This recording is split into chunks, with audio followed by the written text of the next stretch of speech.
Tere kõigile, head vaatajad! Eesti eest nädala uudised 133. saade. Vaatame üle, mis oli lõppenud nädalal kõige olulisem.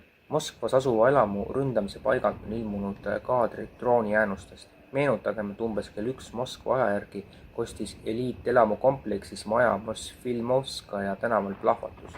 Esialgsetel teatel tabas droon Mosfilmovskaja tänava lähedal asuvat hoonet. Vigastatuid pole. Sündmuskohal töötavad päästeteenistused, ütles Moskva linnapea Sergei Sobjanin. USA senaator Lindsey Graham on kutsunud Trumpi administratsiooni üles Iraani mässajaid otse relvastama, propageerides ülestõusu Teherani valitsuse kukutamiseks. Fox Newsile antud intervjuus pakkus Graham välja niinimetatud teise muudatuse lahenduse, väites, et relvade tarnimine mässajatele võimaldaks neil seestpoolt lahingu käiku pöörata. Senaator lükkas ümber vajaduse USA saatjate järele koha peal, soovitades, et USA peaks mööda minema traditsioonilistest vahendajatest, et tagada relvade jõudmine nendeni, kes on valmis tänavatel revolutsioonikaarti tulistama. Vene tuumaallvelaev saabus Havannasse Kuubal, mis asub vaid 90 miili kaugusel Ameerika Ühendriikidest. Iraani välisminister Abbas Araghchi. Meie Hiina sõbrad usuvad, et Iraan pärast seda on erinev Iraanist enne sõda. Tema rahvusvaheline positsioon on paranenud ning ta on tõestanud oma võimekust ja võimu.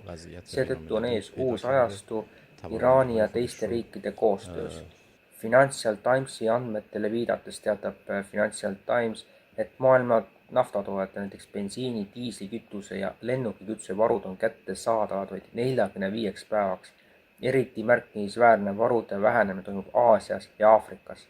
Seega, kes te maailmas ringi reisite, teadkem, et juunis kukub tähtaeg edasise elu korraldamiseks. Kes jäävad teisele poole maailma, oletagem, satuvad olukorda, kus nad ei pruugigi enam kunagi tagasi naasta. Nii et mõelgem, mida te elud soovite ja mis on eesmärk. Iisrael heidab Lõuna-Liibanonis Nabatiehi tsiviilpiirkondadele valge fosforipomme. Need on rahvusvaheliselt keelatud laskemoon ja Iisrael laseb neid tsiviilelanike pihta.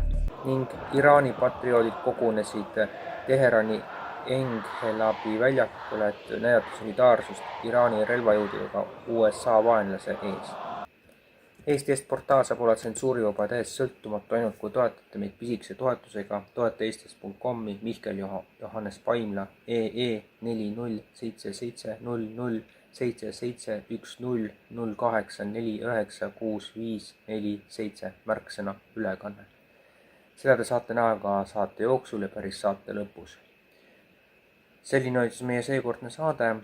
Järgmise nädala jooksul on eetris ka meie kuu uudiseid tagasi vaata vandenõud analüüs, aga meie saade on kindlasti veel eetris järgmine nädal.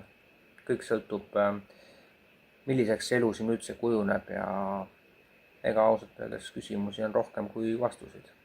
Aga seniks head uut nädalat ja kohtume!